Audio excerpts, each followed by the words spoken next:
Second open state karate champion 2025 অনুষ্ঠিত হলো দিনহাটায়। রবিবার শহরের হেমন্ত বসু কর্নারে এক অনুষ্ঠানের মধ্য দিয়ে প্রতিযোগিতার শুভ উদ্বোধন করেন উত্তরবঙ্গ উন্নয়ন মন্ত্রী উদয়ন গুহ। উদ্বোধনী অনুষ্ঠানে উপস্থিত ছিলেন সমাজকর্মী বিশুধর, শিক্ষক আমিনাল হক সহ আরও অনেকেই। দিনহাটা ক্যারাটে একাডেমির উদ্যোগে second open state karate championship 2025 টুর্নামেন্টে উত্তরবঙ্গের বিভিন্ন জেলা থেকে প্রায় 2 শতাধিক প্রতিযোগী অংশগ্রহণ করে। এদিন বক্তব্য রাখতে গিয়ে উত্তরবঙ্গ উন্নয়ন মন্ত্রী উদয়ন গুহ কি বললেন শুনে নেব। কতগুলো টিম অংশগ্রহণ 200 প্লাস স্টুডেন্ট পার্টিসিপেট করছে আমাদের এখানে। বিভিন্ন জেলা থেকে বাচ্চারা পার্টিসিপেট করছে এখানে। কলকাতা থেকে, আমাদের নর্থ বেঙ্গল থেকে বিভিন্ন জায়গা থেকে বাচ্চারা আসছে অংশগ্রহণ নিতে। দিনহাটা এখানে আজকে সেকেন্ড ওপেন স্টেট চ্যাম্পিয়নশিপে খুব সুন্দর একটা চ্যাম্পিয়নশিপ আমাদের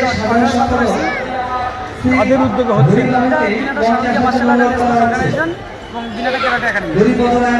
উদ্বোধন কে মন্ত্রী উদ্যান করলো উনি।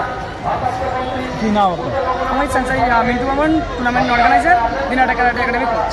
কয়টা জেলা থেকে আসছে? এখানে মিনিমাম 6টা জেলা থেকে আমাদের অংশগ্রহণ করছে। এখানে বর্ধমান আসছে, হুগলি আসছে, আর এদিকে আমাদের নর্থ বেঙ্গলের আলিপুরদুয়ার ডিস্ট্রিক্ট আসছে, জলপাইগুড়ি আসছে, কুচবিহার ডিস্ট্রিক্ট আছে, আর আরেকটা আছে সেটা এখন নামটা আসছে না।